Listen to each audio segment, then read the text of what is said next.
Hey guys, Spud Cubs here. I have a little story to tell you while I sort of talk about this jet. So first off, I kind of want to tell you guys, for those of you that like want to build jets and kind of see that I make them a little weird, my process is, especially with things that are sort of replicas or inspired by something, what I'll do in this case, like I looked up the F-16 on Wikipedia, and you go down to specifications and it shows you in meters the length and wingspan and height and everything. So a lot of my builds are inspired by certain designs, and I'll build dimensionally, like one block is 1 meter, right? And when I built that last ship you saw in my last TSBS, that was inspired by the Arleigh Burke. Quite obviously, it's very, very similar, and I literally took the length of the ship, built the deck, and then kind of built down and eyeballed the height because it really only tells you the draft, which is like the height from the water line to the bottom of the ship. So you kind of have to do some guesswork on ships, but when it comes to aircraft, it's all right there, and it'll show you like basically a blueprint of the thing in cross sections. So it's really, really useful. On that note, this is an F-16. I just wanted a new fighter. Again, I don't play modern FTD, so this is actually my first jet plane like made in modern FTD. If you don't count the what is it called, the Drachenfell fighter that I built for Imperial Waffle. So this one, I kind of just wanted something as small as possible, really.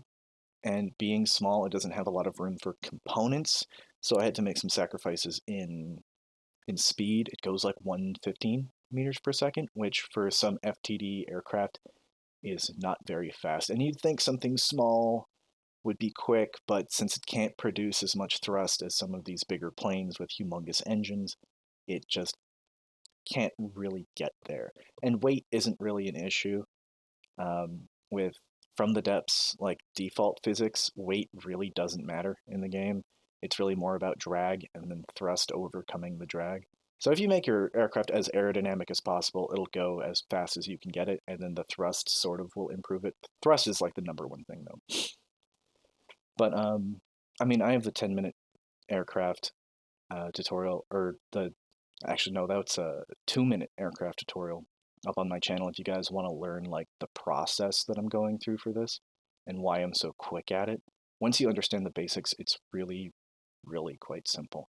But I wanted to tell you guys a little story, and it really like warmed my heart.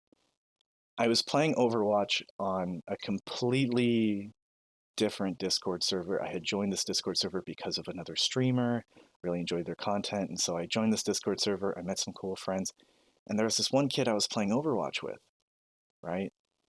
And at some point, we got off the game, and the whole VC we were just talking about like YouTube stuff, and I mentioned I had a channel, and everyone wanted to see my YouTube videos, and normally I'm kind of, oh gee, here we go. I cringe at my videos, even the ones that I make today. Like, I guess I watch them too much, so when I actually go back and watch them again, I'm like, oh my God, this is crap. Oh, Jesus Christ. Oh, this is so cringe. I hate my voice, yada yada yada.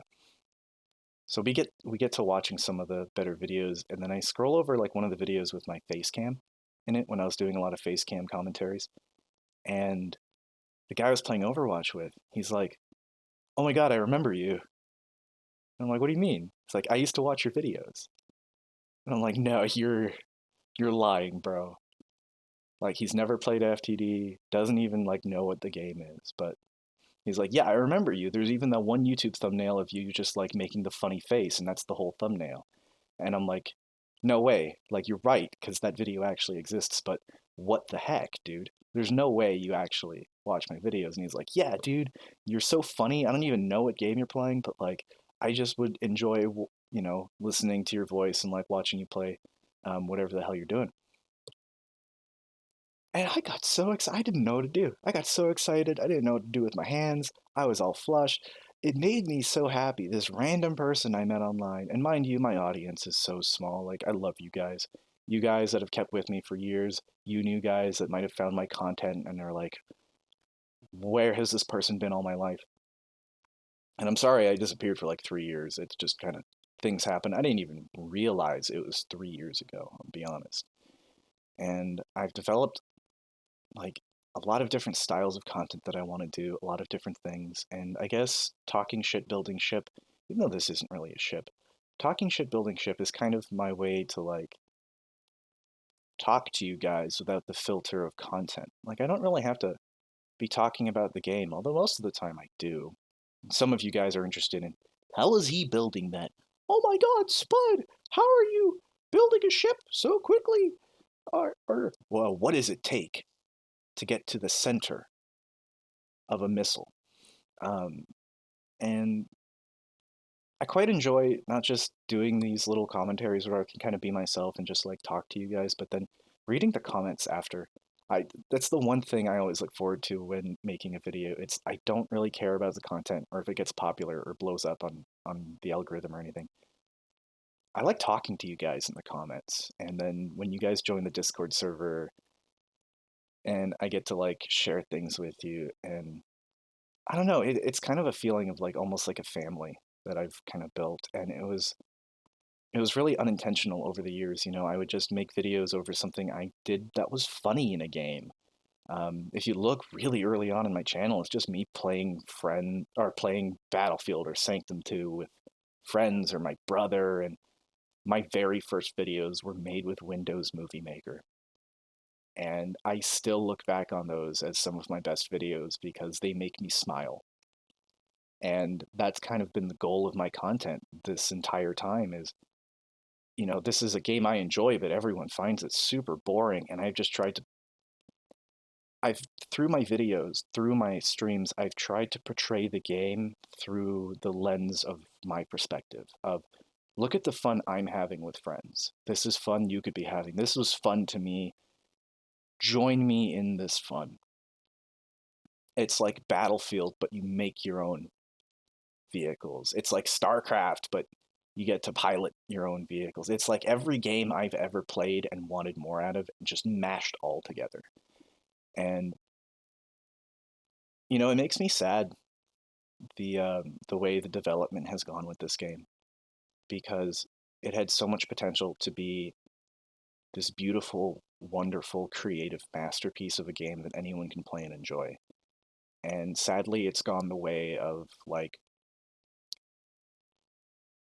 feeding into a small group of people that play it a very specific way rather than going the route of like something everyone can enjoy and it being like something you can hop in with your friends and not need to know how to play the game to have a good time.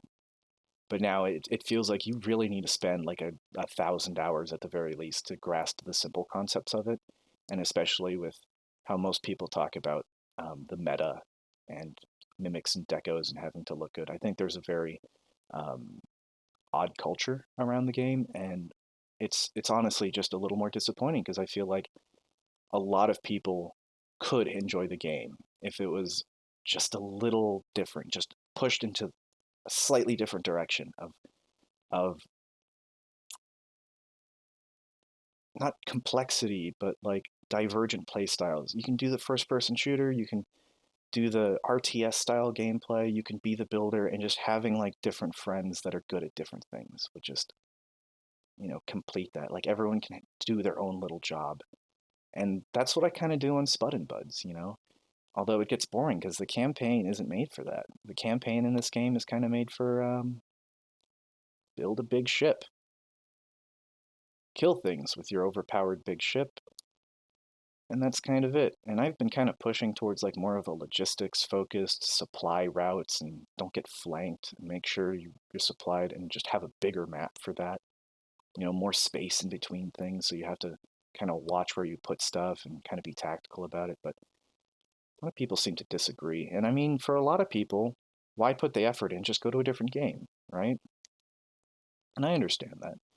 But I really appreciate everyone that's been here over the years, kind of in this little community. And I feel like, regardless of from the depths or not, I feel kind of proud having like a little area where people can just talk and hang out. And there's been so many fun moments. I need to start video editing more because I have recorded so many great times like um, Gartic Phone, Cards Against Humanity, Battlefield. I've been filming some Project Zomboid with Oslanders lately, and it's absolutely hilarious, and I'm looking forward to putting out that content for you guys. The next video that comes up, probably not going to be Spud and Buds. I'm probably going to put that off for a little bit.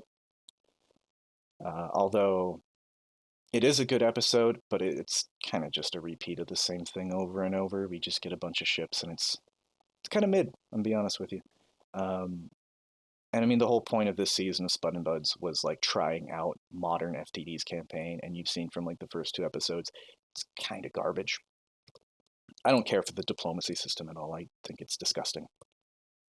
But the next video I put out is probably going to be on the little Secret Santa event I have going in my Discord server.